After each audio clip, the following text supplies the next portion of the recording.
Honorable Vice Chancellor, Professor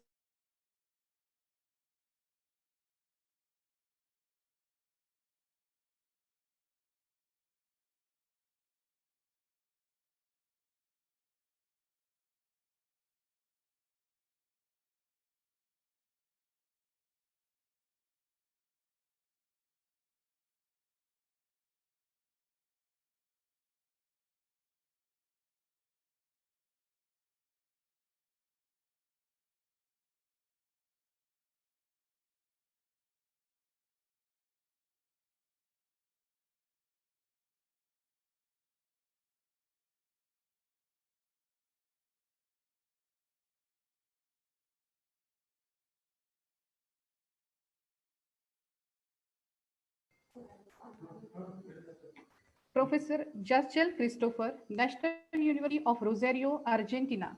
Convener and Organizing Secretary of this international seminar, Dr. Prabhat Kumar, National Coordinator, NAHEP, New Delhi. Dr. D.N. Gokhale Sir, Director of Instruction and Dean, Vasantrao Naik Marathwada Krishi Vidyapith, Parvani. And President, Indian Society of Agronomy, Parvani Chapter.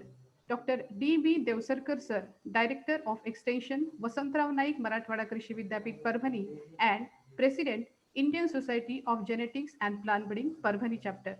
Dr. Gopal Shinde Sir, Principal Investigator, NAHEP, VNMKV, Parvani.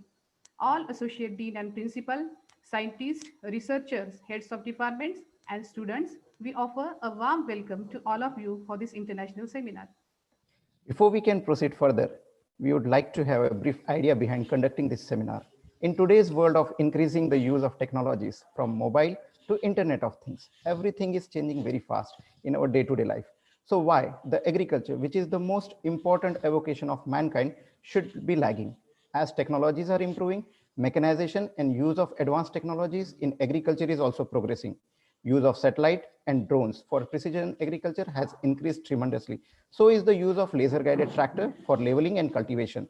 With this background, under Vasantrao Naik Marathwada Krishi Vidyapith Parvani, Center of Excellence for Digital Farming Solution for Enhancing Productivity by Robot, Drones and AGVs, in collaboration with Indian Society of Agronomy, Parvani Chapter, Indian Society of Genetics and Plant Breeding, Parvani Chapter, has joined together to organize the international seminar on digital technologies for smart agriculture, a futuristic plan. This seminar aims to bring together national and international leading academicians, scientists, researchers, research scholars, and students to exchange and share their experiences and research results on all aspects of various digital technologies used in agriculture.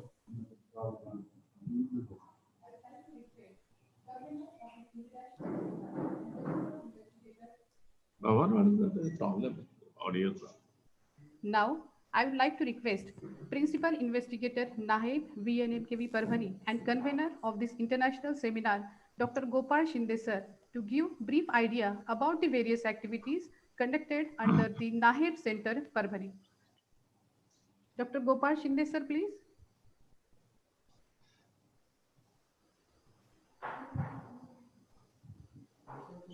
Dr. Shinde Sir. Very good evening to USA, Algeria, Argentina, and very warm afternoon to Belarus. Very good morning to India. Today, we are gathered virtually on this platform. I'm very much happy that this event will be a historic event for NAHEP Center established in Maharashtra State, India. We are the group members of Vasantrao Naik Marathwada Agriculture University.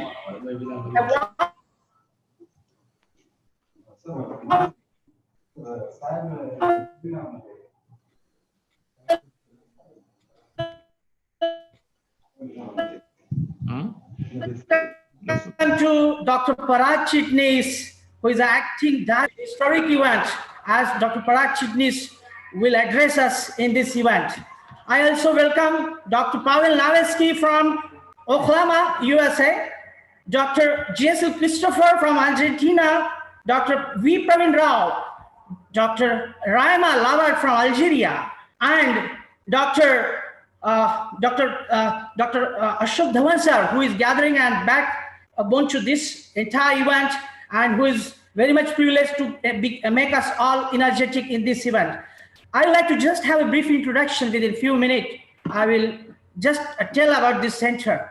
This is NAHEP, means National Agriculture Higher Education Program, which is derived by World Bank and Indian Council of Agriculture Research. And this project is being aimed by our Honorable Prime Minister, Shri Modi ji, who is having a vision to be digitized the entire Indian agricultures. This is the happiest moment that I should tell that this is one of the eminent projects in India that serves the purpose of digital technologies to the farming society of India. We are very happy that this activity has been started in November 2019. Even then, after first years of this period, we have gathered so many communications around the globe. It is the proudful thing that our university is taking very much aggressive initiative to participate farmer as well, as if this project is aimed to nurture the knowledge to the PG, PhD and researcher faculties of the agricultural universities. No doubt, we are gathering all the types of disciplines to prepare such a kind of indigenous technology which can be offered by poor farmer, marginal farmer, and even for the mass cultivation program, harvesting program and all. We are having a 21 interdisciplinary international country, from international country, the faculties who are doing their collaboration, and we are establishing the mutual collaborative research for the students and faculty. The purpose of this project is to gather for the 3 divisions of digital technologies. First is a robot, second is a drone, and third is AGV. We are applying these 3 devising technologies by use of artificial intelligence, using CAD/CAM technology, using sensors, mechatronics, and so many whatnot. The IoT tools and those all things we are going to prepare within this year. We are just now establishing the CAD/CAM lab and the drone lab, and it will be soon inaugurated and open up to the Indian society learning aspirants. We are having the 2 knowledge partners, IIT, Indian Institute of Technology, Kharagpur, Indian Institute of Technology, Bombay, with us as a knowledge partner. And also we are having a relations and mutual collaborations with Washington State University, America, then Belarus University, Ukrainian University, Lebanon University, then Malaysian University, then Spain University, and from various European universities too. So it is privileged to have an introduction that this center will work with the 4 portfolios, and these 4 portfolios are nothing but CDKS. We call it as a climate-based knowledge decision support center.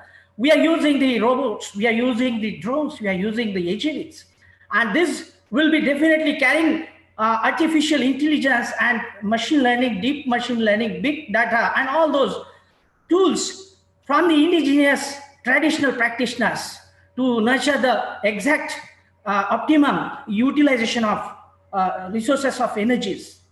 We are having another portfolio that is called SSPN. This is a seedling processing nursery automation.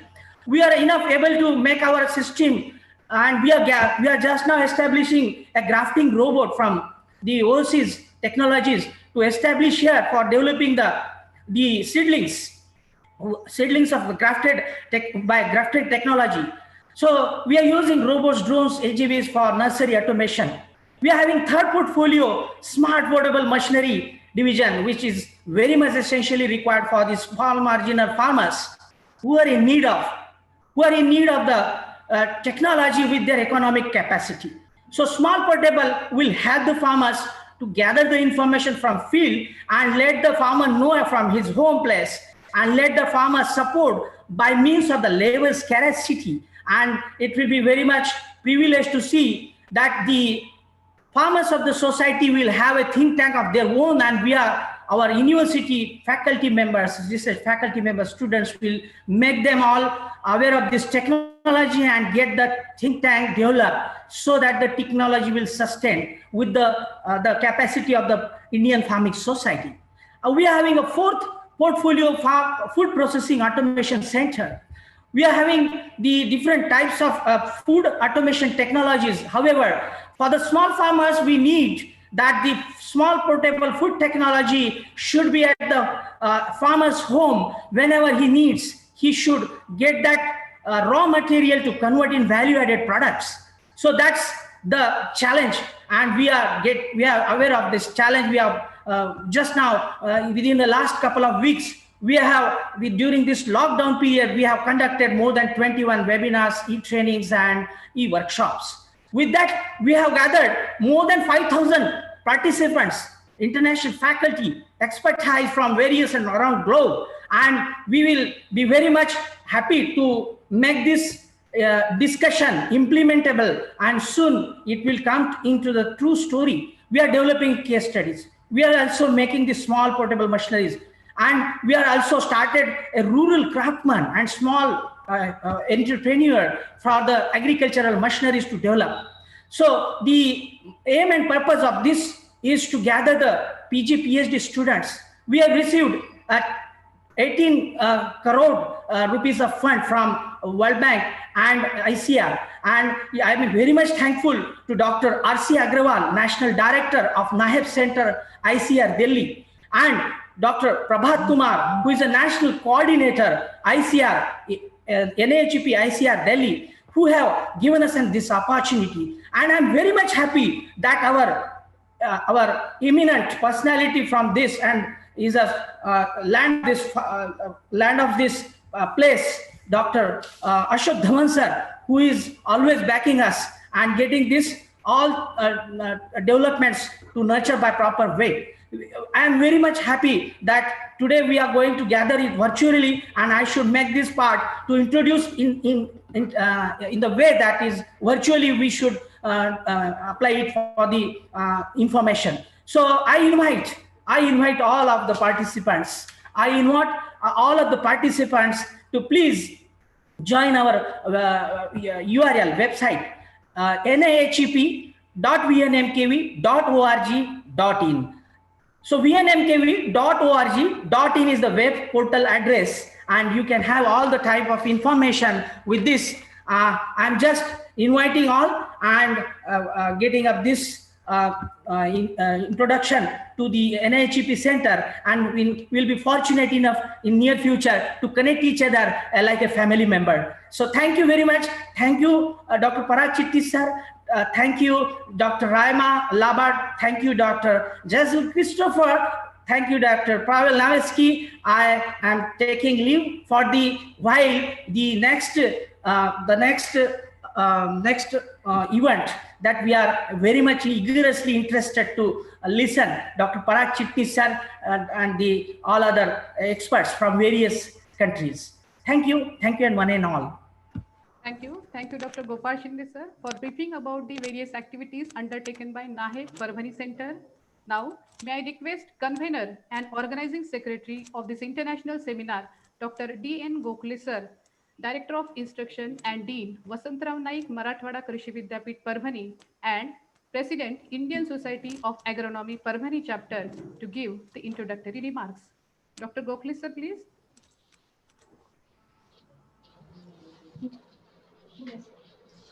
Good morning to one and all. Honorable Vice Chancellor, Dr. Ashok Dhawan sir, respected Chief Guest, Dr. Parag Chitti sir, Director, United States Department of Agriculture, USA, Dr. R.C. Agrawal sir, National Director, NAHEP, ICR, New Delhi, Guest of Honor, Dr. Praveen Rao sir, Honorable Vice Chancellor, Professor Jaishankar Telangana State Agriculture University, Hyderabad, and President, Indian Society of Agronomy, New Delhi, Dr. Pavel Navesky, Professor, Oral Roberts University, Tulsa, Oklahoma, United States of America, and Professor Jazul Christopher, National University of Rosario, Argentina. Convener of this international seminar and organizing secretary, Dr. Prabhat Kumar ji, National Coordinator, NAHEP ICAR New Delhi, Dr. D.B. Davsarkar, Director of Extension, Vasantrao Naik, Marathwada Krishi Vidyapit, Parvani, and President, Parvani Chapter, Indian Society of Genetics and Plant Breeding, and convener of this international seminar, Dr. G.U. Shinde, PI of NAHEP project, VNMKV Parvani, distinguished guests, and the participant to this 4-day international seminar on digital technologies for smart agriculture, a futuristic plan. I heartily welcome you all on behalf of Vasantrao Naik Marathwada Krishi Vidyapit Parvani. This international seminar theme is aptly suitable to create awareness and discuss the introduction of new and advanced digital technologies in agriculture. Today, agriculture is becoming a highly driven by technologies, especially world is becoming ever more connected through digital technology. Mobile devices are getting smaller, faster, cheaper, and more efficient. Many industries are taking advantage of this digital innovation to address challenges in their sector. Digital tools are helping many businesses to take better decisions, and farmers are no exceptions. Technology and new digital tools are helping farmers use more precise amounts of water, fertilizers, and keep a better control of their operations. Digital agriculture is the use of new and advanced technologies integrated into one system to enable farmers and other stakeholders within the agricultural value chain to improve the food production. Digital technology has been applied in different agricultural processes, including farm machinery, livestock handling facilities, agronomy, communication, and others. Digital and GPS technology has been used in machinery to track vehicle movements and fuel consumption, operation tracking to monitor yield and crop quality, as well as direct communication with the worker.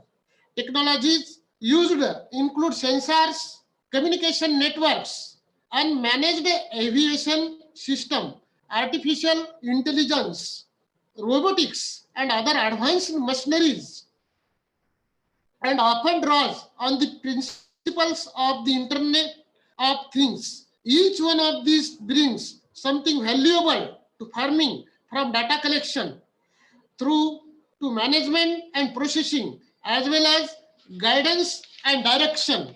This integrated system offers new insights that enhance the ability to make decisions and subsequently implement them. Although this technology is new to Indian agriculture, but with development in technologies for small and medium farmers, which is affordable, such farming practices will be adopted in time. The theme of international seminar is aptly suitable and bring all the experts from national and international level to discuss about the recent development in use of digital technologies in agriculture, and it is will definitely benefit to the participants and students in the big way. Finally, I would like to congratulate the organizing team and NAHEP for such a good international seminar they have organized. Good day. Thank you very much.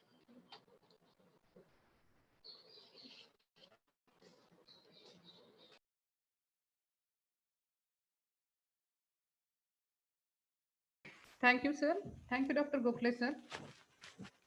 Now, I would like to request Dr. R.C. Agarwal, sir, National Director, NAHEP, ICR, New Delhi, and DDG Education, ICR, New Delhi, to address the audience.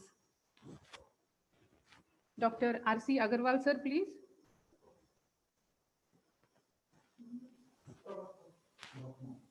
Okay. He has joined. Yes, sir. Whether he has joined, have you seen? Okay. I'm Dr. Prabhat speaking. Okay. Now, I would like to request Dr. Prabhat Kumar, National Coordinator, NAHEP, ICR, New Delhi, to address the audience. Dr. Prabhat Kumar, sir, please. Thank you very much, and a very good morning to all of you. And I had a discussion over this particular seminar, and as it is said, and that is an international seminar, and they have put me as a convener. So let me thank others for being a part of the organizing committee. So it's my pleasure to convey my heartfelt thank to Dr. Parag Chitnis, my own alumnus from IRI. And in absence, sir, we have just congratulated you on our PUSIDE group, and it was a very happy moment. And today I'm very happy to be a part here again to thank you and listen you.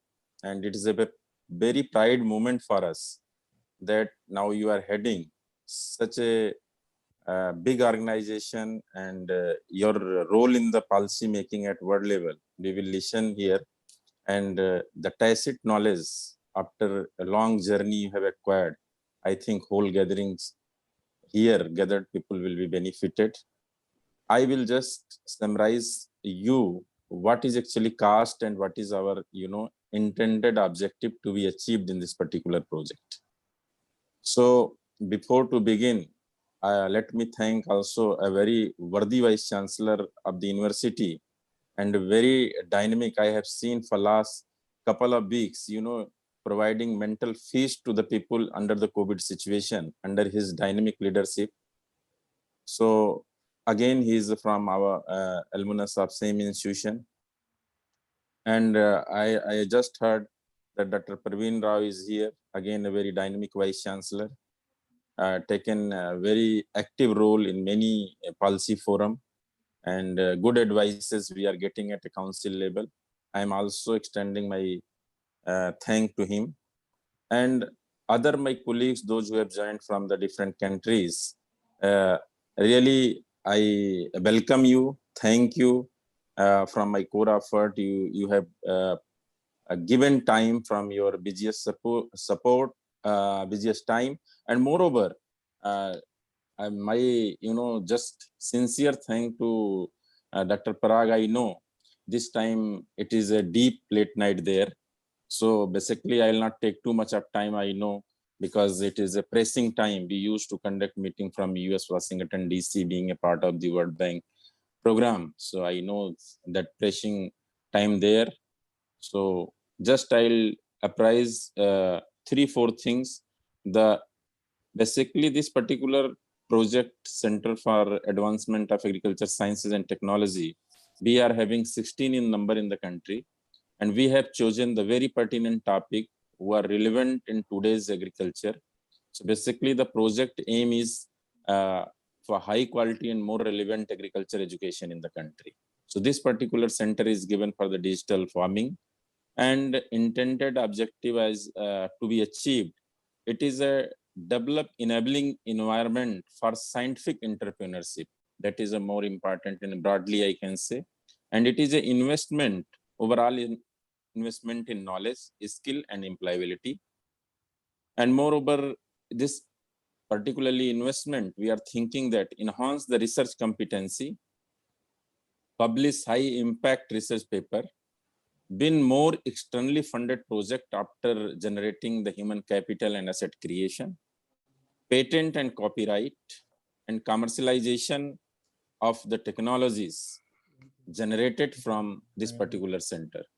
So this is a overall objective of our project, and I'm really very thankful to the Perभण. They have organized such a wonderful program, and we also thank the technology which has given that as no time, no space. Now we are meeting from the different countries today, and I wish the famous expert of their respective fields have been invited to give you lucid, effective, step-by-step lesson and tips. So this August gathering here, and particularly my young generation, will be benefited with the experience sharing of such a noble person assembled here on virtual platform. So I hope this international seminar will achieve the objectives after this deliberations, and I requested Dr. Sinde for the just a small publication. Yesterday night we had a discussion in the late night how to go again to make it memory, this particular virtual meeting. So that will come up and it will be circulated for the masses for the benefit. So without taking too much of time, I'm not going to speak on the digital, technology, what type of technologies are needed. But only thing is that it's a need of the hour. We should nurture the knowledge which is required, not today, but tomorrow. People are having the apprehension for the application part, but I'm very clear, and it's not always for the application part, but knowledge should go in continuity and it should be generated so that the future generation, otherwise after 10 or 15 years, people will realize when the new farming community will come up. So this digital technology at that time will be benefited.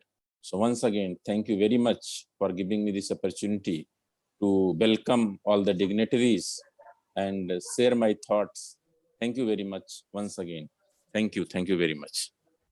Thank you very much, Dr. Prabhat Kumar, sir, for briefly summarizing the activities and objectives of NAHEP. Sir, your suggestion regarding coming up with the proceeding of this seminar, certainly we have noted down and we will make it possible, sir. Our next speaker for our inaugural function of our guest of honor, who is working in engineering department at Oral Roberts University, Oklahoma, United States of America.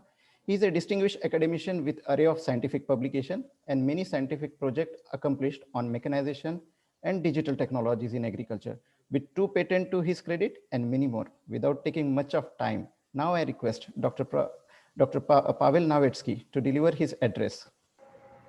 Dr. Pavel Navetsky, sir. Hello, everyone. Can you hear me well? Yes, sir. Thank you so much. It's a great pleasure for me to take part in this seminar and in this project. And I'm grateful to all of you and grateful especially to Dr. Gopal, who is my personal friend and colleague. And I'm very pleased to take part in this virtual seminar. And so my name is Pavel Navitsky. I'm from Oral Roberts University. I'm associate professor there and teaching some courses in mechanical engineering, physics. And before that position, I've been at Oklahoma State University, and I'm agriculture engineering researcher. And so what I'm doing here, I'm doing research in using sensor and technique in plant protection machines to decrease drift, to detect drift, to monitor drift on the fields, and improving plant protection machines and improving agriculture mechanization machines. And I'm very grateful to take part in this seminar. And tomorrow I will be more than happy to give a lecture and some research topic on digital technologies for plant protection in precision farming. And I will tell some words about the precision farming machines in Europe, in Eastern Europe and Western Europe. Some research in this area, research which made in Belarus, in United States, in my personal academy and personal myself. And I'm inviting everyone who will be interested in this topic to hear this message, to hear this lecture. And thank you so much, all of you. Thank you very much, sir. The guest of honor, Professor Jesel Alexander Christopher of Agriculture Machineries from University of Rosario, Argentina. He is a well-known speaker and a stalwart in his field of agriculture machineries. I request Professor Jesel Alexander Christopher, sir, to kindly address the gathering. Okay. Hello to everybody. I am here in Argentina 2 years ago.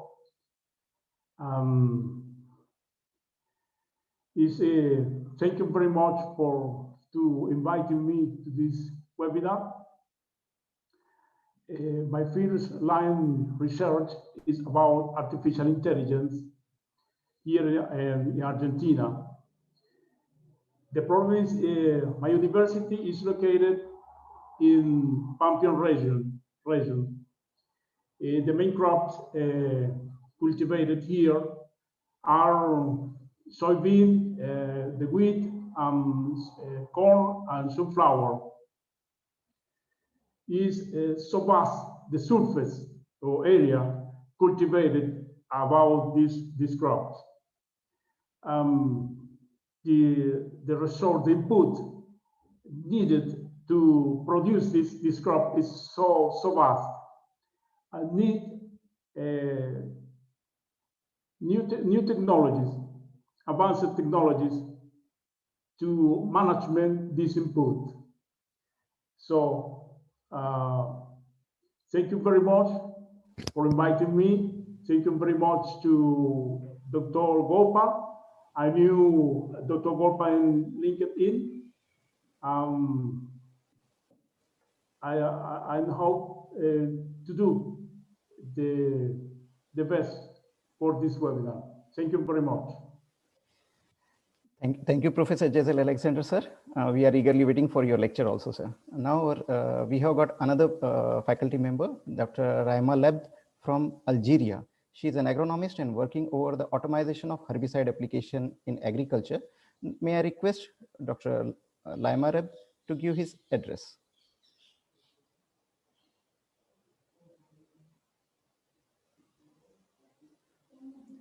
Dr. Raima Lebd. Dr. Raima, please unmute your mic.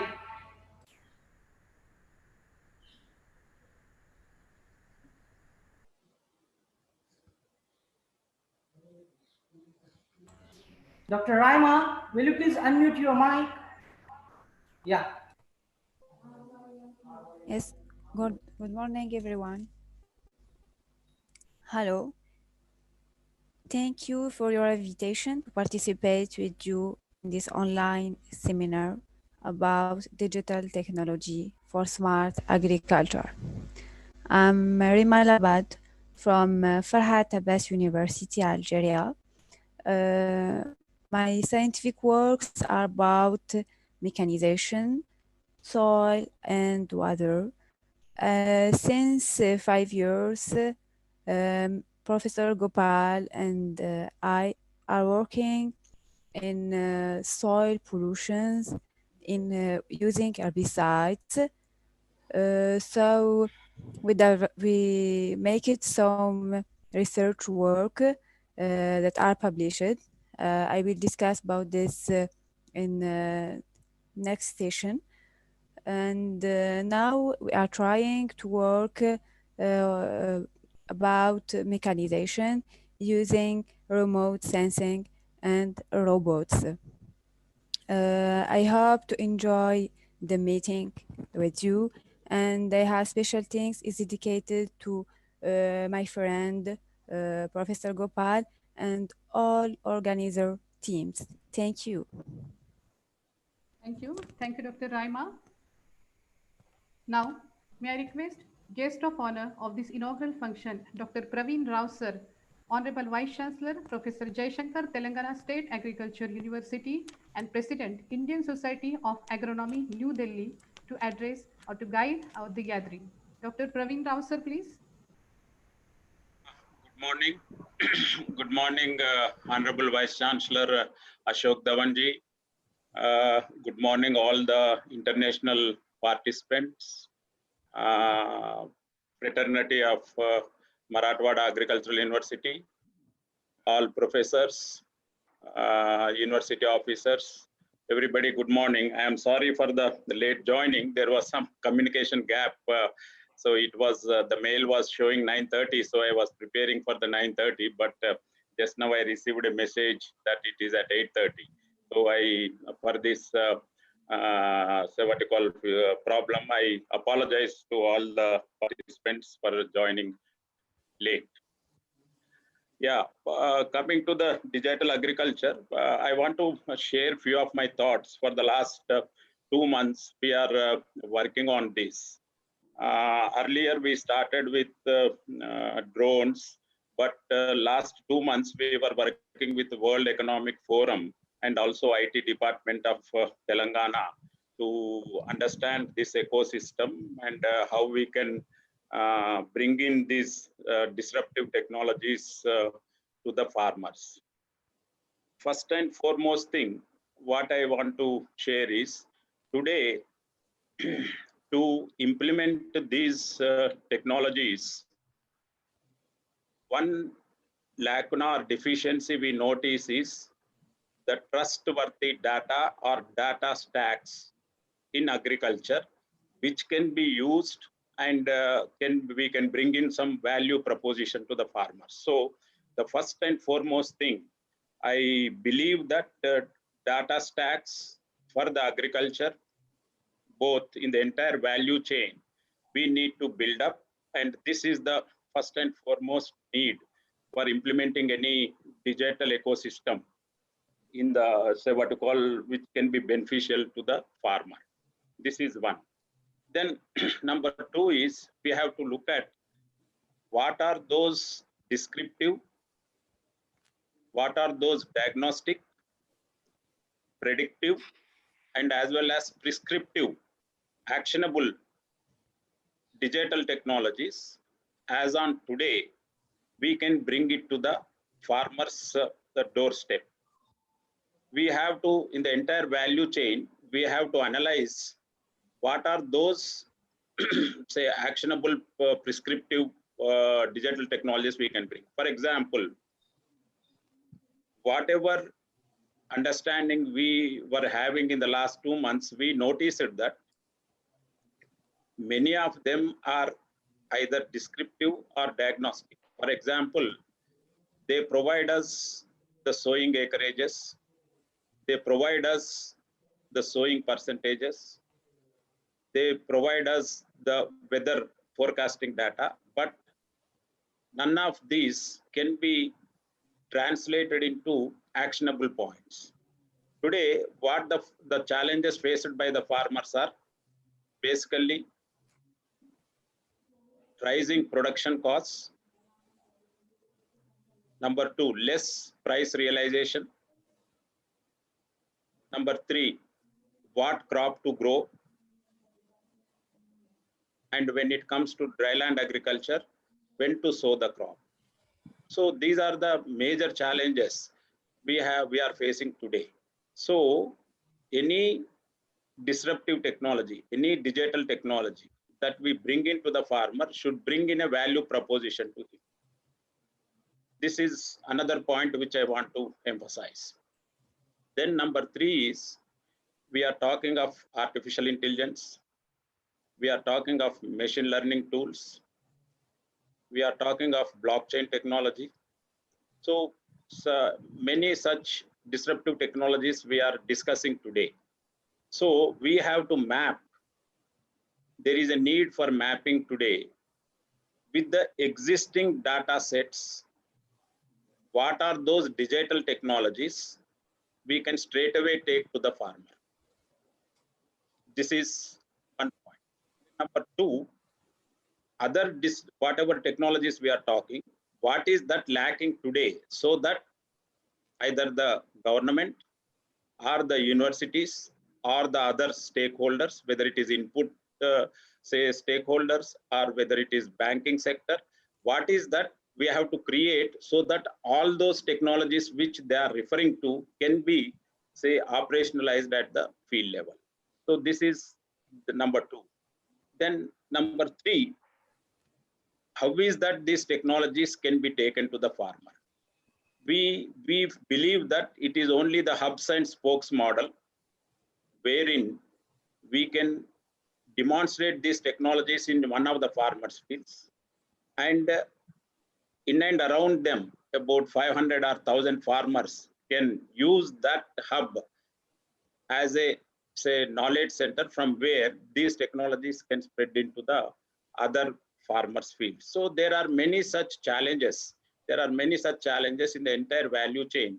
We are talking of today value addition. We are talking of warehousing. We are talking of linking farmers to the market.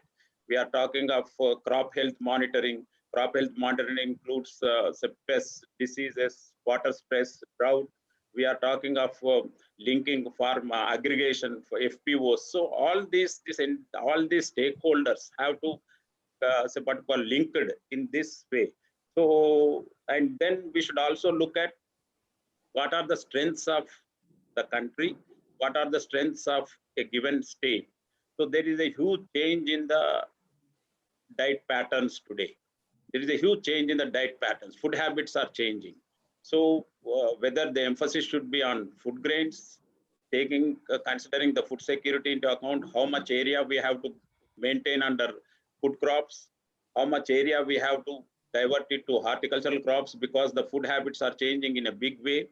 So all these things, so starting from crop planning to the market. So these are the issues which I believe that in digital agriculture are unanswered. And there is one more thing which we noticed in the last 2 months when we were analyzing all these things is that the terminology or the technologies what IT people are speaking and what agriculture stakeholders are speaking, there is a wide gap. There is a need for both of them to understand each other in a big way. So unless they understand what you call each other in a better way, so it is not possible to bring in the possible solutions to the farmer. Then another important thing is there is a big role to play for the government as well in creating an open data infrastructure, what we call it as spatial agriculture data infrastructure. So the responsibility of the government or IT departments of the government is also has to come in a big way. So all these things. So I thought that I will share with you within the time possible. So first of all, let me thank the Honorable Vice Chancellor for giving me this opportunity, and also the other stakeholders for inviting me to this digital webinar. And I wish the next 2 days or 3 days wherein this training program or seminar is scheduled, all these aspects will be debated and a clear-cut roadmap will come out for the implementation by the Maharashtra state. Thank you one and all. Thank you very much, sir, for your valuable guidance. Certainly, your point raised will be discussed in coming days in the seminar. The suggestion regarding creation of your HEP center is noteworthy point, and it will be discussed during the coming days also. Thank you very much, sir. Dean Williams Ng once said that aim of education is knowledge, not of fact, but of values. It is occasion like this we get opportunity to test our knowledge and understanding. We look forward to get an exposure about what the best of brains think about these very dynamic issues of use of technologies for smart agriculture. Now, we are very privileged to have our chief guest of inaugural function, a towering personality with 31 years of vast experience in agriculture research, a prominent Indo-American scientist who has completed his graduation from Konkan Krishi Vidyapit, Dapoli, and post-graduation from renowned Indian Agriculture Research Institute, New Delhi, and PhD from University of California, Los Angeles. His experience of working in different positions as a program director and divisional director in National Science Foundation. He was associated director for program where he was leading the implementation of NIFA with $1.7 billion project. May I now request our keynote address speaker, Dr. Parag Chitnis, sir, Director, United States Department of Agriculture, National Institute of Food and Agriculture, USA, to deliver the keynote address, sir. Dr. Parag Chitnis, sir.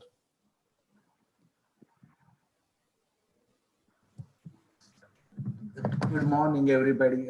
Thank you for giving me this opportunity to give a talk about what American agriculture is doing in terms of digitization and data. I want to thank Dr. Shinde for inviting me for this talk. Also, I think various dignitaries who talked before me, I think this has been really great to learn about what is happening in Indian digital agriculture, as well as the movements. Just about a year ago, I attended a workshop at IIT Mumbai about this same topic, where I think ICAR DG gave one of the talks there. And I think that time, the thoughts were just being put together to start the movement of digital agriculture in India. And I think this is really a great progress that is happening there in India. What I'm going to do is start sharing my screen so I can share the slides with you. I also want to, while I'm doing that, I want to thank also Dr. Rao, as well as, of course, Dr. Dhawan for being in this, I think, important event. And I think this has been a really terrific, I think, beginning of this particular conference.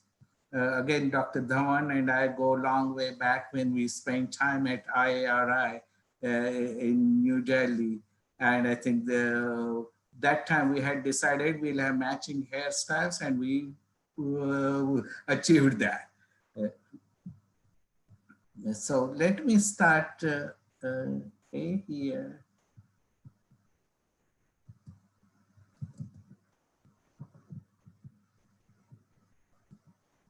Okay, I'm sharing my, and I hope you see my talk,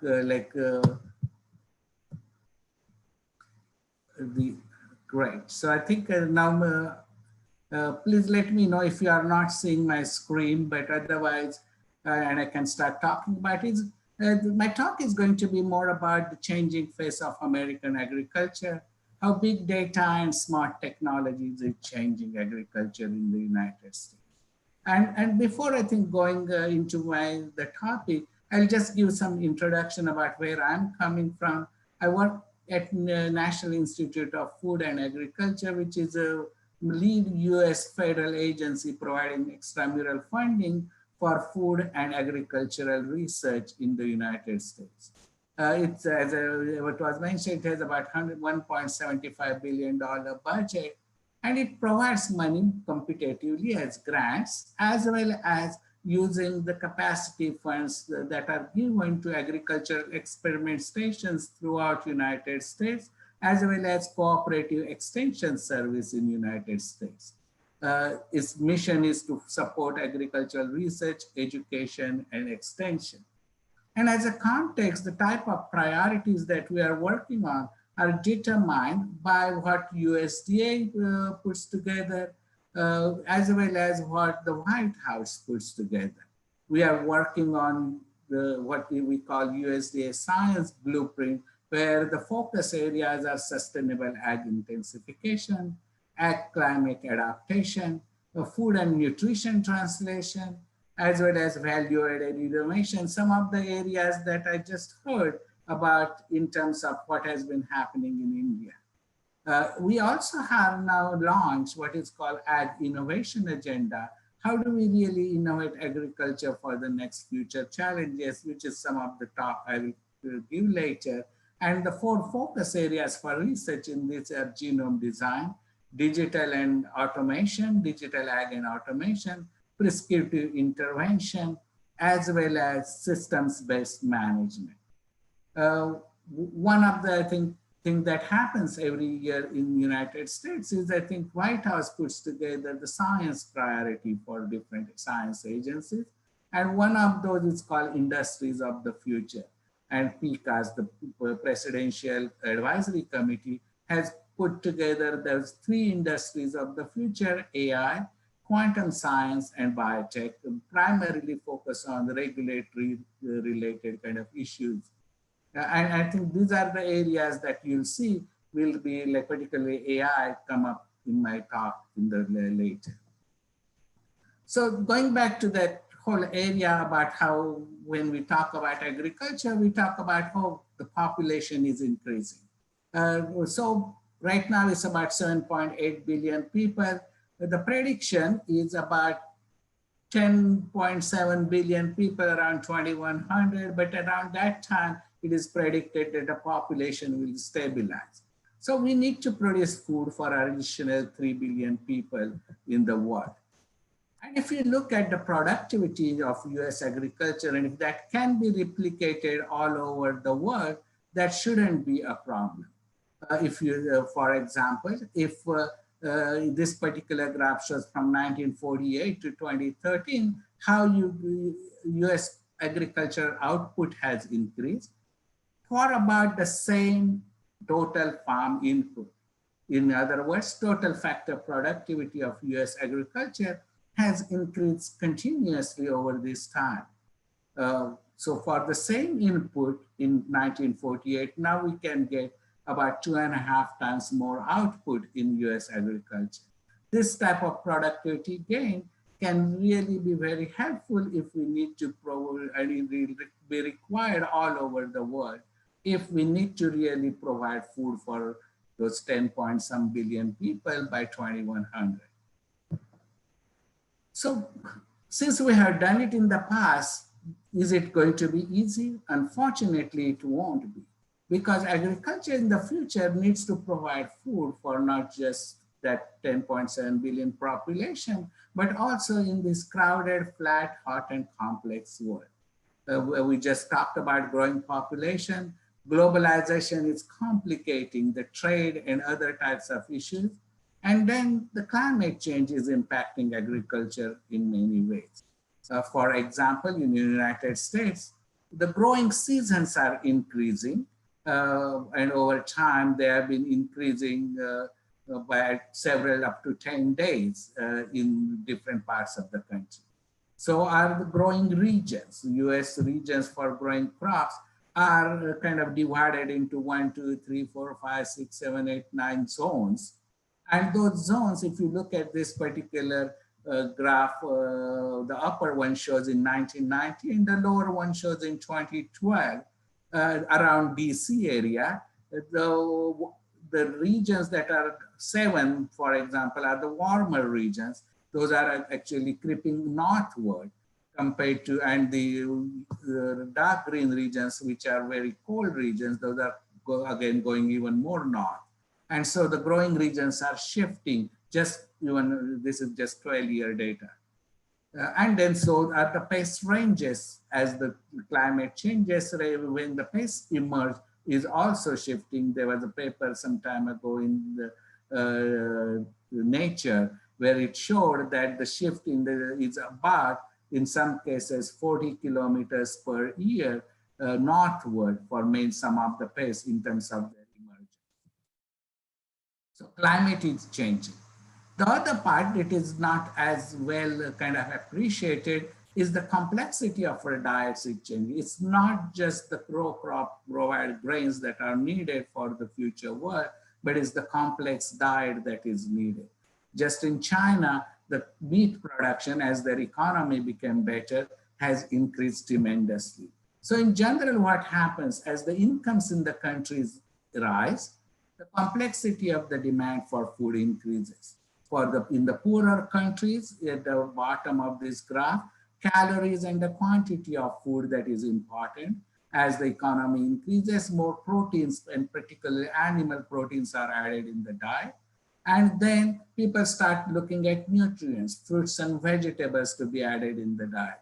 Right now, we don't produce enough fruits and vegetables if every one of us eats what is nutritionally advised quantities of fruits and vegetables.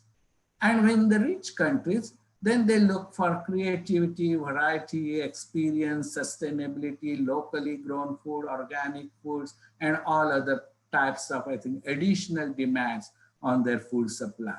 So we not only want to produce by 2100 food for 10.7 billion people, but also that food is going to be very complex and we need to produce it while the climate is changing and resources are becoming limited.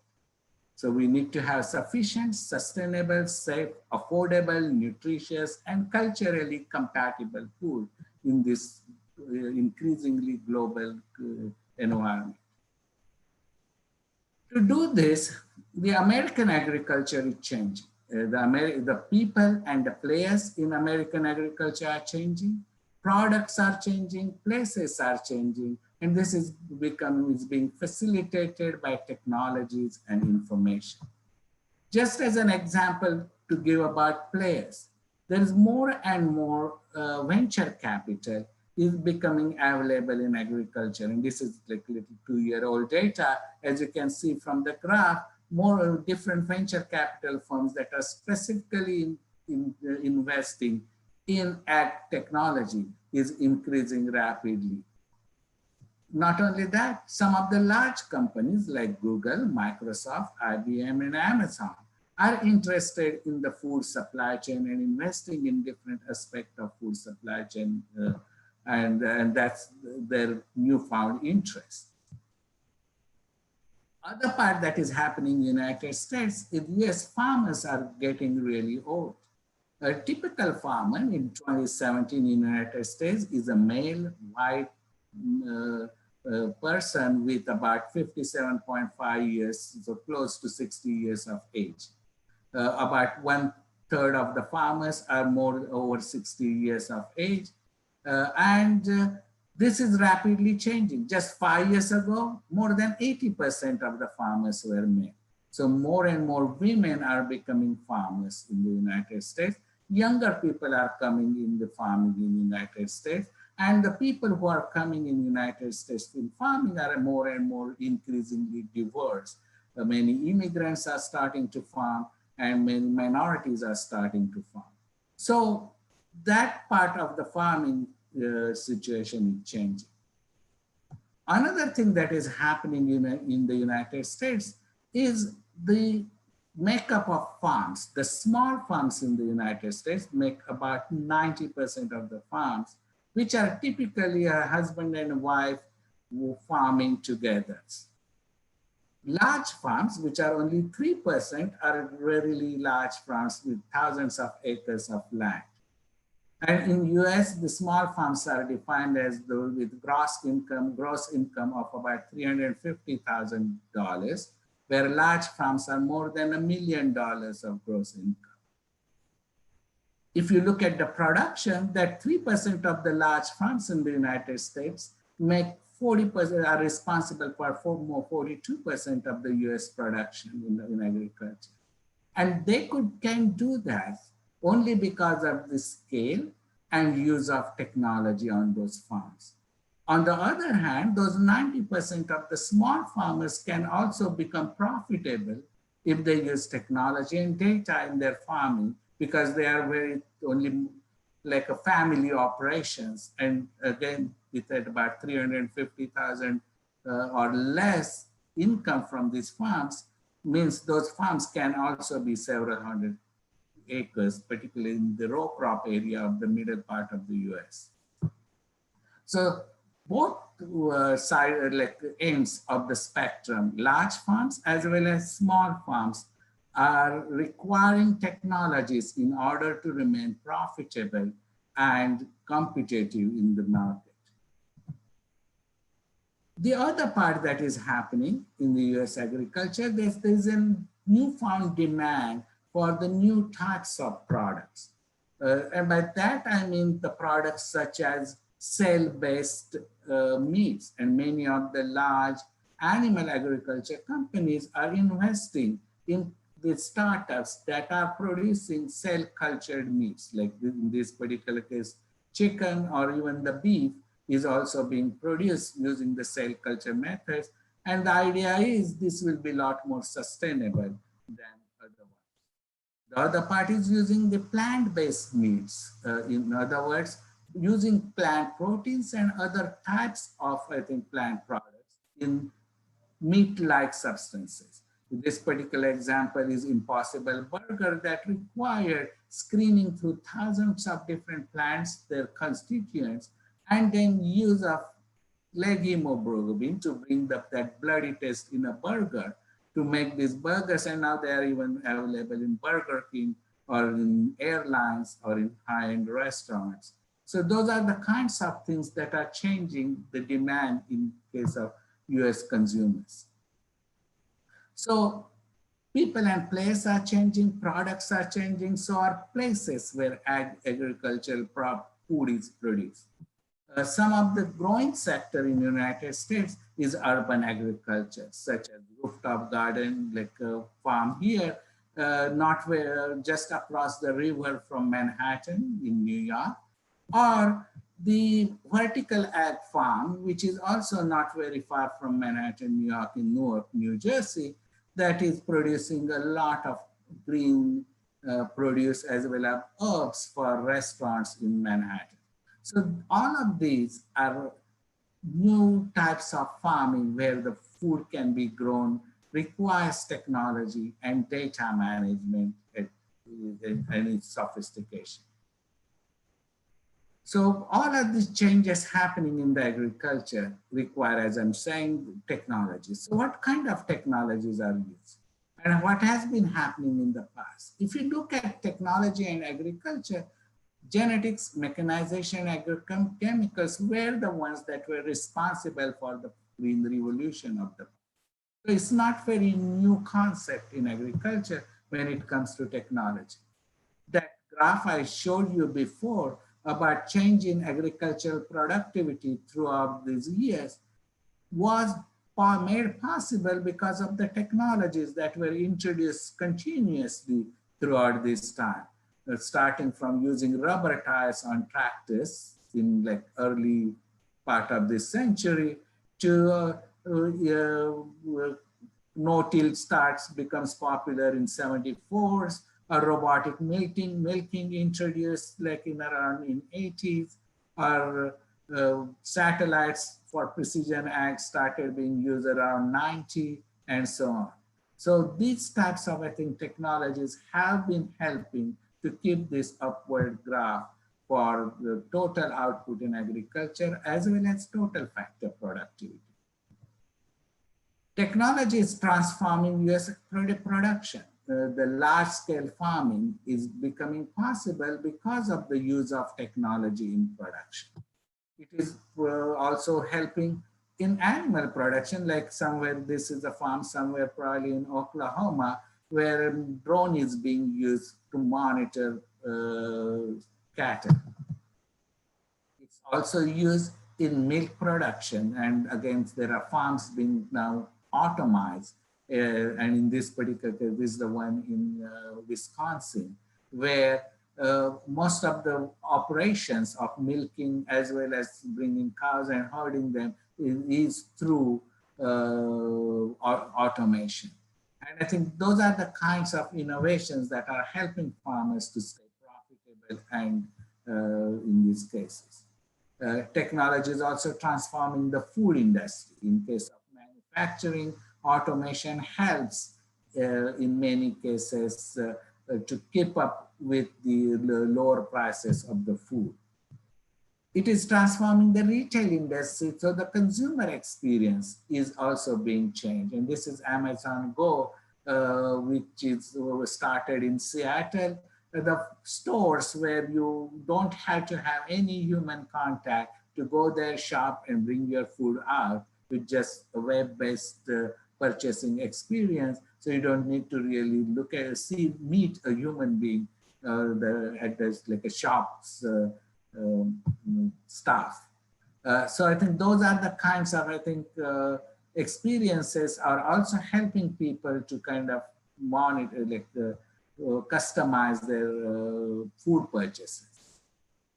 And lastly, at home, the smart refrigerators like this one shown is the Samsung one, but there are others that take pictures of your food inside so that consumer may know, when they are running out of milk, and then they can purchase it or just order it off Amazon. So the day isn't very far when your refrigerator, once the food is either spoiled or is consumed, will immediately order it, and Amazon will deliver it, because Amazon owns here one of the big food chain called Whole Foods, and deliver it without you having to do anything about it. So the technology and smarter kind of types of technologies are helping from all the way from production to consumption, all experiences in the food supply. This is possible because of automation, sensors, new materials, and biotechnology such as synthetic biology and genome design.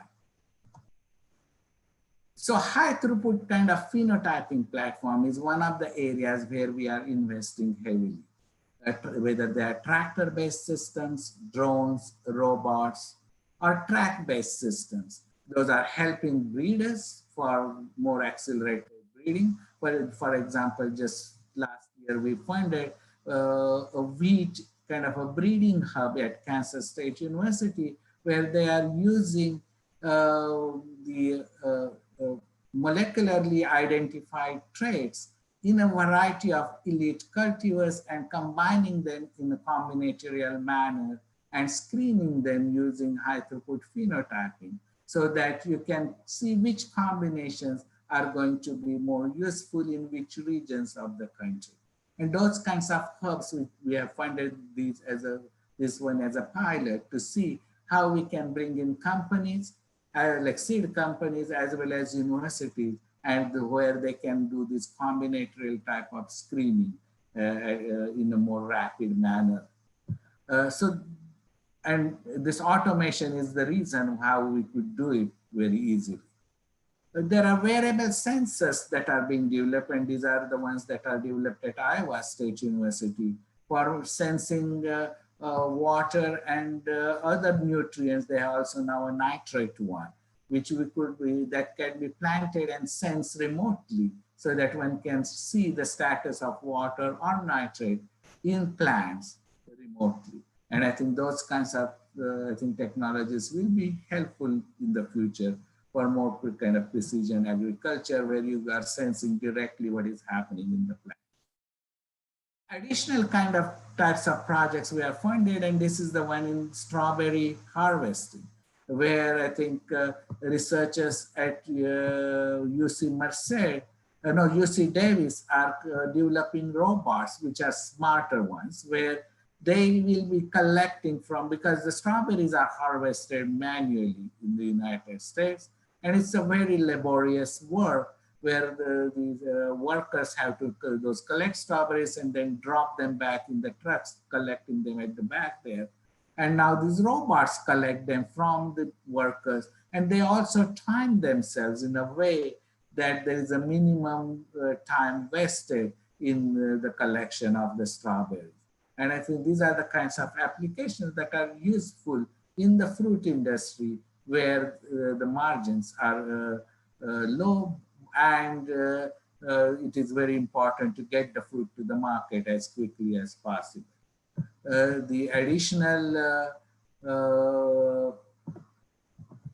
kind of example here is another robot that assists precision irrigation in this particular case in grape farming, where this rapid machine that senses and customizes water output for each block, so that the growers' grapes can get optimal amount of water where they are planted. This requires routing algorithms, as well as getting information from sensors in the ground about the water status in the soil, so that the robot will know where the water needs to be given, and to what extent, to what quantity. Another interesting kind of example that I wanted to give example about is about feral pigs. There are about 6 million feral pigs in the United States. These are the pigs that have escaped farms and now live in the wild. They do cause a significant damage to the crops, about 1.5 billion each year. And one project that we had funded, which was then taken by a company, like there was a small business that started, and now they are using it, selling it, where they have monitors, because there are devices that can deliver either toxicant or vaccines to these, because they may carry diseases that can get transferred to the farm animals, or contraceptives to actually reduce the population. But then there is acoustic sensors that actually sense that these are really feral pigs, and so that this can be automatically given in the wild, these contraceptives or vaccines or toxicants to the feral pigs without hurting the wildlife in that area. So those are the kinds of, I think, projects that have helped some of the areas of problems that US agriculture has. So these technologies are really helping US agriculture. So all of these technologies generate a lot of data. And that's another challenge in US agriculture. The data is coming at the DNA, RNA level through this high throughput phenotyping that I just talked about, data from climate, sensory data in terms of food, precision ag data, nutritional data, consumer, economic, and educational kind of data. All of that is coming. Our extension services produce a large amount of data about both producers and consumers. Analyzing this data and providing solutions is something that is the future for agriculture. Across the food supply chain, the data is generated. Unfortunately, in agriculture, the access to data isn't as readily available. A lot of genome phenotyping data is readily available in public sector, but the food supply chain data, distribution, processing, etc., is not available. It is primarily in the private domain. Similarly, with the nutrition data, some of it is publicly available, some of it is not. So if we are talking about prescriptive nutrition, if we are talking about providing prescriptive advice to the farmers based on what the consumer needs are, or based on what the food supply chain conditions are, the data needs to be available across this system. New models are being developed, like at University of Minnesota's International Agroinformatics Consortium, where they're developing a market-based model, where when private companies as well as public sector can look at this data. So the key challenges in managing agriculture data include that not all domains in food supply chain are rich in data. They can't be called really big data, it's still small data. A lot of data in agriculture is not digital, or it is very fractionated. There are no standard ontologies for data in agriculture. There is uneven public accessibility, just that I was just mentioning before. There are unresolved privacy and ethics issues. And then there are inadequate or non-existing infrastructure or coordinated data storage. So data science for agriculture requires generation and collection, handling, and data impacts. How do you really use data to come up with solution decision support?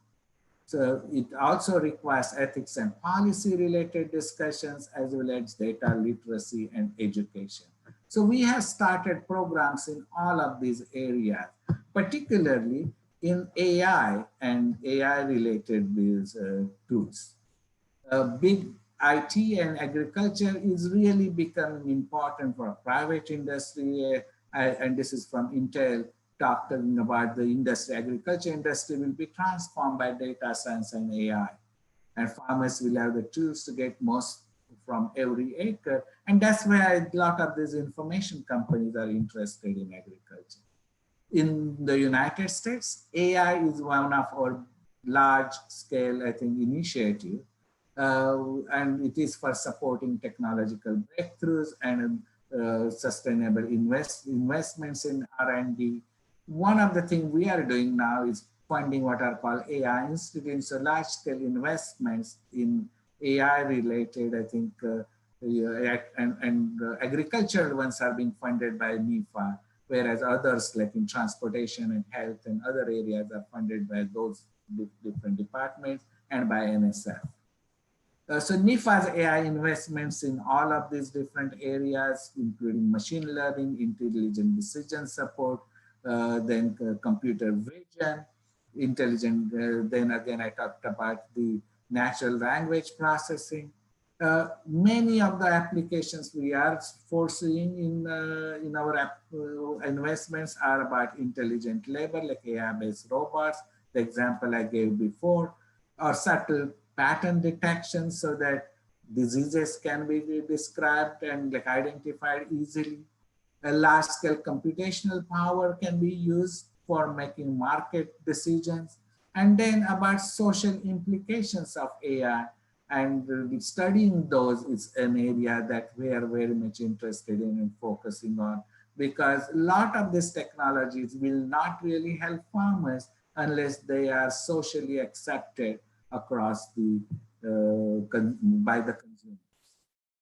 So agriculture is really a system science. So we are getting data across the food supply chain, analyzing systems, and then we were providing solutions to farmers, to produce, to food supply chain workers, as well as to for consumers, so that they can make informed decisions.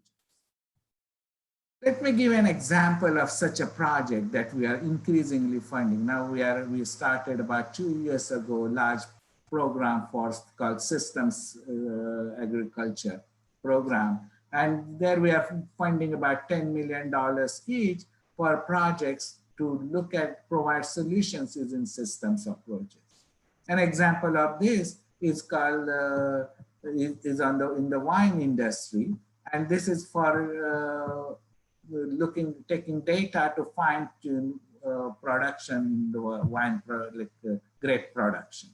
What we are doing is taking this particular project, which is at UC Davis, Cornell University, as well as Carnegie Mellon University.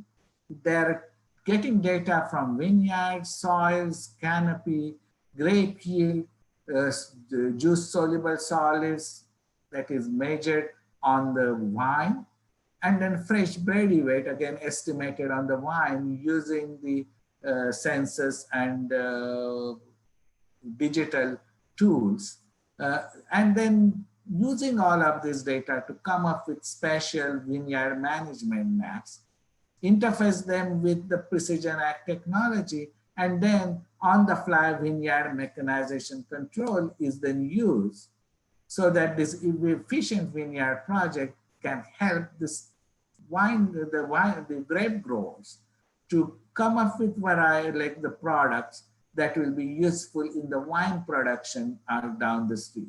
And this is also, of course, being co-funded and using several of the wine producers in California, because they are very much interested in getting quality grapes produced. So this precision coming from all of this, from soils to the fresh berries on the wines, helps in making the decisions about when to harvest, what kinds of wines to produce, what quality of those grapes will be, which will eventually help in determine the wine prices at the end.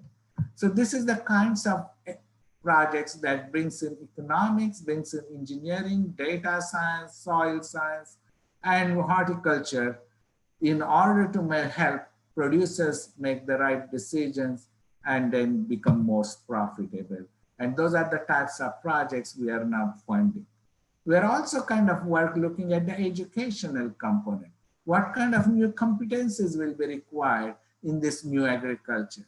Data literacy, systems thinking, interdisciplinary approaches, and what I call REEI integration, which is research, extension, education, and innovation integration. So it's all integrated during the educational experiences of the students. I talked about the changing face of this new agriculture in the United States, how people and places are changing, products are changing, places are changing, and this is becoming possible because of technologies and information. But there is a long way to go. We still don't have enough broadband access across the United States. That's one of the major priority right now. Sensors need to be developed for more and more types of signals that we need to sense. Then most importantly, the technologies need to be affordable, particularly for small farmers. The data science is still just beginning, so that those predictive, prescriptive decisions can only be done when we have sufficient investment in the application of AI for agriculture problems. And now this COVID-19 has revealed the vulnerabilities and robustness of our food supply chain needs to be rethought about. And all of these technologies, whether they are making us more vulnerable or more robust against the disruptions like COVID-19, where COVID-19 infections in some of the meat processing plants in the US cause downstream delays in the meat availability in the grocery stores. So those are the kinds of challenges that still remain. So there is a lot more to be done. And I think this is an exciting area. And I'm so glad a lot of talks in this conference will be about this area. So thank you again for giving me an opportunity to talk about some of the new exciting developments in US agriculture. And I'll be happy to take any questions or go further with this particular program. Thank you very much, sir, for giving your valuable insight in the area of digital technologies for agriculture field. Indeed, your talk was very enlightening, sir. I'm sure all of us relate with each and every word that you have mentioned, especially the throughput phenotyping platform, wearable sensors for plant, robot-assisted precision agriculture delivery, and problems and menace of feral pig. We can relate in India also. We have got the problem of feral pigs and wild boars and blue bulls that we can relate with that same technology that we need to develop in India also. Thank you, sir, for sharing your ideas. Your address has definitely paved way to understand changing scenarios and use of technologies and strategies for using digital technologies in the field of agriculture. Thank you once again, sir. Thank you once again. Thank you. Now, may I request Chairman of Inaugural Dr. Mirza, yes, he has finished well in time, so we can invite a few questions. Okay. Because his lecture was very elaborative and very informative. I'm sure there are many questions in the mind of the audience. So let us have some 5 minutes interactions with Dr. Parag, yes, please. It's a lifetime opportunity for most of them. Please. Yeah. If anyone has got any queries or question, please kindly raise your hand so that our expert can able to enlighten with his knowledge over that particular queries.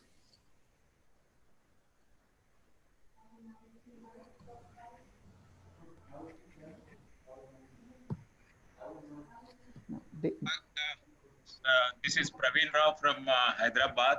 First of all, let me congratulate and appreciate the presentation made by you. Lot of, I understand, lot of industry has gone into it, keeping in view the Indian conditions. And I think that all the participants, I was observing in the chat box that all of them were praising about this seminar. And I also congratulate the organizers and as well as the Honorable Vice Chancellor for this. Just I have one clarification, sir. I request from you. In the present scenario wherein we are today in India, how you can foresee the digital agriculture moving forward? What are the challenges that we should address? And what are the low-hanging fruits and the high-hanging fruits, so that we can prepare ourselves for this? No, I think digital agriculture is kind of equalizes the playing field. It is helpful to small farmers, as well as those tools are also helpful to large farmers. I'll give you an example. Just probably a year ago, we had a workshop called, and this was held in collaboration between Tuskegee University and Iowa State University, for they call Big Data for Small Farmers.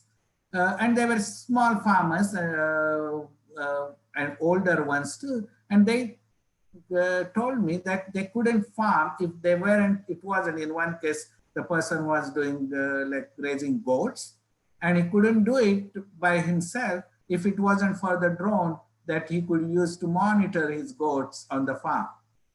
The other example was, again, when I was in, again, the meeting for the small farmers, which again was goat farming, there was a tool that was developed, which is the best on, because in the United States, at least if the goat gets sick, they can't take it to the veterinarians because the price of the goat doesn't really justify the veterinarian's fees. So what they have is a digital tool on the app that they can use to kind of do initial kind of diagnosis if the goat is sick, and that helps the farmers to remain profitable without increasing the infection in their herds. And I think those are the kinds of tools, the digital kind of tools that can help small farmers. and reduce their production costs. In this particular case, it was the veterinarian costs that were being reduced for those farmers. Thank you, sir. Okay, we have another queries from Dr. Pavel Navetsky, sir. Dr. Pavel Navetsky. Thank you, sir, for this presentation. And my question is, what is your personal opinion about the role of biosensors, about the sensory technique in plant producing, and also how is it possible, and what is the perspectives of connection of the biosensoring with the digital farming, and what is your personal opinion with these perspectives? I think that sensors is an important area for us in terms of investments, because the digital farming can be as valuable. Its value can be increased because if we can sense a lot more, I think, parameters in plants or in animals, depending on what you are sensing. And for example, now we have a program with NSF for signals in soils, which is for sensing soils at various depths using, again, affordable sensors. Because one of the problems in agriculture is that those sensors have to be affordable. Otherwise, farmers can't really apply them. Another area of sensing, which is very important, is the food packaging industry in terms of the to understand the perishability of the food. And having sensors can also help us reduce food waste in the consumer's hands. And I think that's another area we are focusing on, because that will help reduce the food waste, post-production food waste. So I think there are very many areas where sensing is very important. The third area that we are focusing on is an intra kind of animal sensors. Because a lot of disease-related sensing can only happen internally. And how do you really have affordable sensors inside the animals so that they can be sensed, whether physiological conditions or diseases can be sensed? Well, thank you so much. Thank you so much, sir.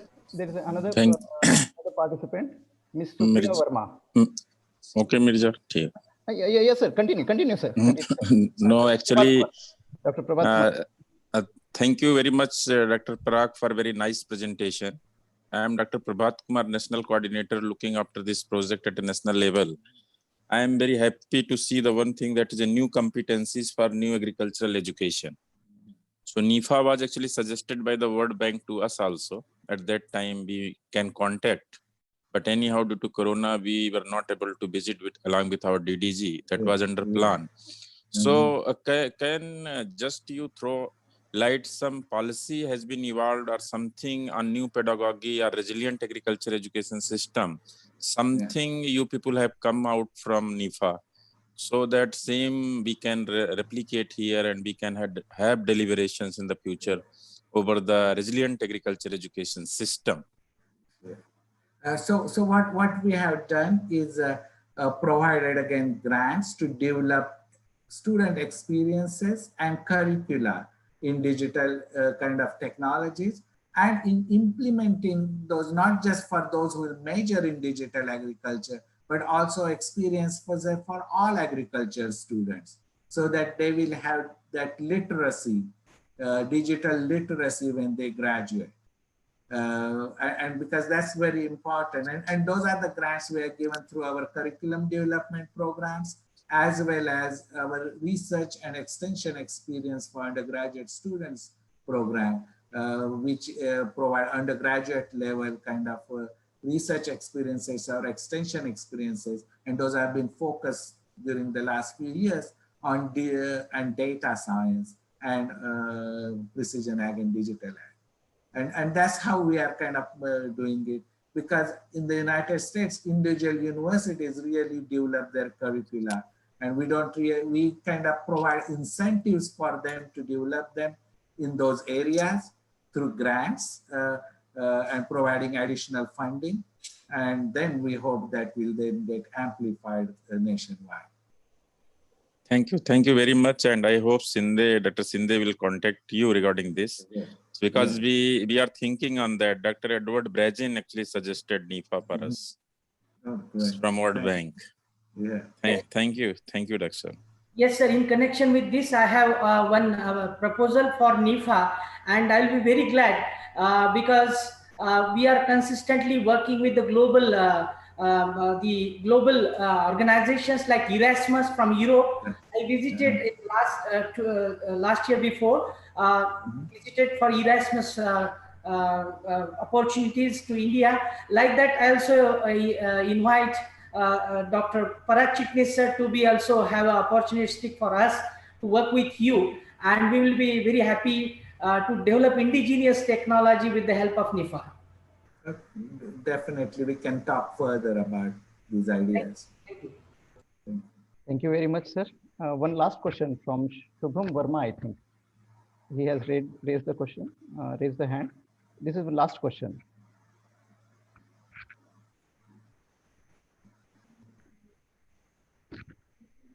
Okay. Great. Okay, I think there might be having some technical issues with that participant. Thank you very much, sir, Dr. Parag Chitnis, sir, for such a brilliant session and wonderful interaction with the participant. Certainly, we have learned a lot of things from you. Now, may I request Chairman of Inaugural Function of this international seminar and Vice Chancellor, Vasantrao Naik, Marathwada Krishi Vidyapith, Parvani, and our academic head, a national figure in the field of agriculture and a think tank, an academician, a par excellence who does not need any introduction, Honorable Dr. Ashok Dhawan sir, to deliver his presidential address. Dr. Dhawan, good morning to everybody in India, of course. Am I audible to you? Yes, sir. Yes. Sir. Yes, sir. The chief guest of today's function and keynote speaker and my personal friend, Dr. Parag Chitnis, who is presently working as acting director, NIFA, USA. Our another esteemed guest, Professor Praveen Rao, Honorable Vice Chancellor, Professor Jaishankar, Telangana State Agricultural University, Hyderabad. Dr. Prabhat Kumar from our NAHEP headquarters, Professor Christopher, and other colleagues from other part of the globe. My own colleagues at VNMKB Parvani and NAHEP Center Parvani, and dear participants, ladies and gentlemen. At the outset, I express my sincere thanks and appreciations to all chief guests and participants for the very overwhelming response across the globe. I'm particularly thankful to the colleagues who are from different parts of the globe, and although it is almost the middle of the night, they are with us. So I have a special thanks for them. Friends, it's my personal privilege and pleasure to welcome all of you on behalf of UNK Parvani and of my own. As you know all, the ICR has given us an opportunity to implement a very prestigious project, national higher education project, particularly on the digital technologies. And I'm very happy to share with that, despite the COVID pandemic, we have been able to conduct so many seminars, webinars, trainings, and there is a tremendous response across the globe. So in that series, again, we are here together. Friends, the agriculture is the culture of India. You all know it. It has traveled a long way. If you remember, the early 50s in the last century, the country was just independent. And particularly in the early 50s, our country was with a begging bowl in the hand, and that too at the cost of the national pride.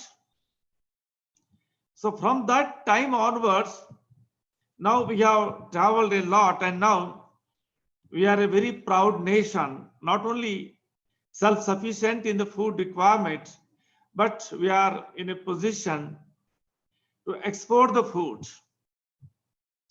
And as you all know that despite the COVID pandemic, we are in a position to give a food free of cost, absolutely free of cost, to nearly 40% of our population. And in our new education policy, we have declared that is our commitment, national commitment, that apart from the free midday meal facility for the school-going children, now we have declared that we'll be able to provide even the nutritious breakfast too. So this speaks about the resilience of Indian agriculture despite many ups and downs. And in fact, thanks goes to the then leadership of the country, both political leadership and technical leadership. Because with their concerted efforts, we have proved the prophets of dooms in those days who predicted that the India will face a widespread danger of hunger. So that we have dispelled that fear, and now we are a proud nation. And our warehouses are virtually flooded with food grains. Not only that, but we are almost number 1 and 2 in most of the food crops, and particularly fruits, vegetables, milks, eggs, meat, and so on. So this speaks about our ability to withstand a very firm and with the confidence that on the food front, we have come a long way. But despite that, now the Indian agriculture is at the crossroads, facing many new challenges. The challenge of declining quality of the resource base, that is soil, water, vegetation, that's one thing. The challenge of climate change issues, that's another thing. The challenge of population explosion, that is third one. So in the midst of these challenges, one more challenge we are facing, that the global competitiveness of our agriculture. Unless and until we are capable of selling our farm produce in the world market, as well as making it available in the domestic market at the competitive price, our farming community will not withstand in the competition. And that's a big challenge for us. And it is in this context, we have to be very smart enough.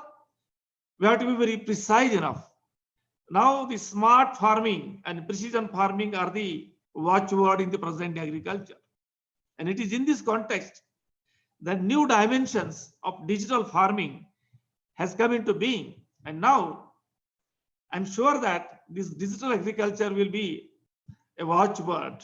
Now the Indian agriculture, despite these challenges, is virtually standing on the doorstep of digital agriculture.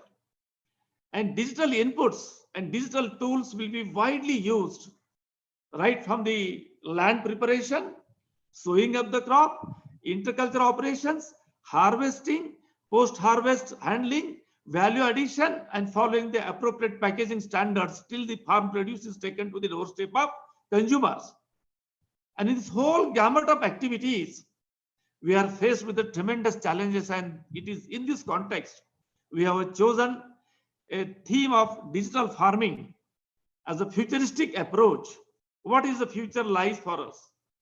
And for that purpose, we have identified several knowledge partners across the globe, and I'm very happy that many eminent personalities, they have responded positively and they have agreed to be with us for the next 3-4 days. They will be sharing their knowledge and expertise with our viewers. Our major focus will be on the upcoming graduates and postgraduates in the field of agriculture, to whom we would like to train in handling these digital tools and digital equipments. On this front also, we have to work on different fronts: the design and development of digital tools, having a tie-up with the industry to manufacturing them in a mass scales, And at the same time, a manpower training, appropriate manpower training to handle these tools so that in days to come, this agriculture will be more confident, globally competitive. You know, even so many issues are there, not only from the production-oriented issues, but the marketing. Now we are developing one as a global market, virtual platform, NAM, Electronic National Agriculture Market. The whole nation will be a single market, and we are required to take our farm produce on the digital market form in a form that it will be globally competitive. Even the weather forecasting, risk aversion, timely advice. This is a big challenge for us. In a complex country like India, we have different crops and crop combinations. We have different climatic regions. We have different states and different regions of the country having specialized area of farm productions. And it is in this context, the challenge of digital agriculture is much bigger as compared to America. We have not only different crops and crop combinations, but we have different farm enterprises too. And how best we can integrate all those crops and cropping systems along with the farm enterprises and make this agriculture as a globally competitive, economically prudent, psychological, intellectually satisfying. And it's a big challenge for us. And it is in this context, we have been able to organize different kinds of seminar. And this is the one in that series. I'm sure that our young graduates and postgraduates will take full advantage of this forum. Once again, I thank every one of you for being with us, and I look forward for your continued interactions and association with. Thank you very much. Thank you, sir. Thank you for your valuable guidance.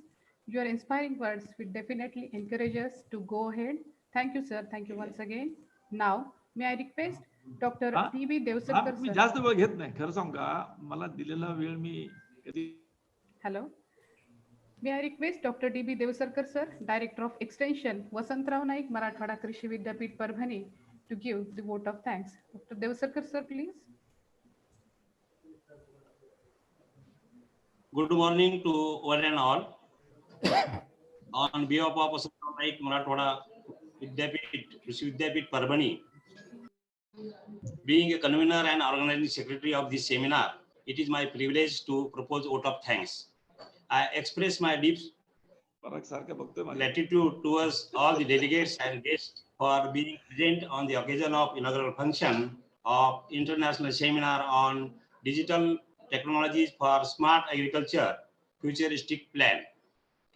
At the outset, on the behalf of organizing committee, I would like to express my gratitude to Honorable Vice Chancellor Sir, Dr. Ashok Dhawan Sir, for chairing the function and guiding us to an important topic.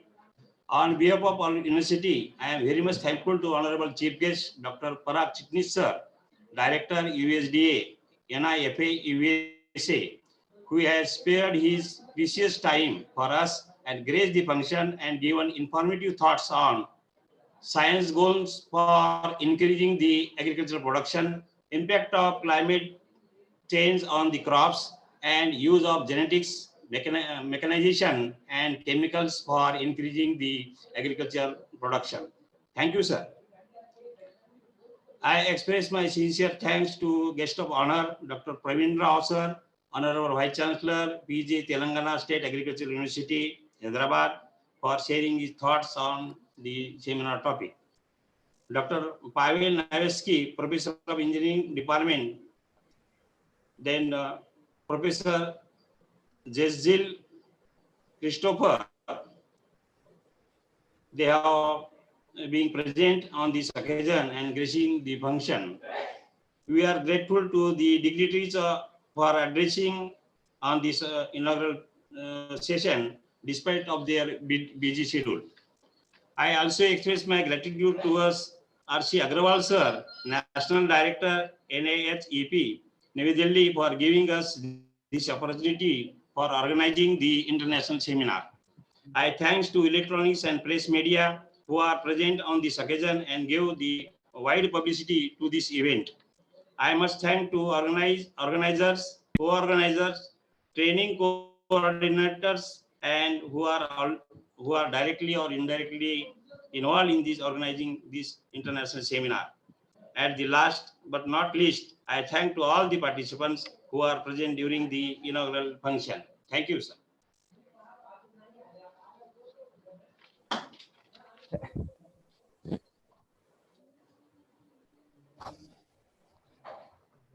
Thank you very much, sir. I have a few announcements to make before the conclusion for the participant. Please kindly fill the feedback and attendance form, and our afternoon session will start sharply at 3 p.m. with the meeting ID and password will be the same, and it will be again reshared in the WhatsApp group. With the permission of chair, we conclude that this inaugural ceremony on behalf of is over, and on behalf of परत एकदा धन्यवाद आल्याबद्दल आपण. Yeah. Thank you, sir. You want to say something? No, private? thank you. भेटूया. Thank you very much, sir. Thank you very much for our chief guest, Dr. Parag Chitnis, sir. And on behalf of organizing committee, I thanks each and everyone associated with this. Very inconvenient time frame for you. Anyway, please continue.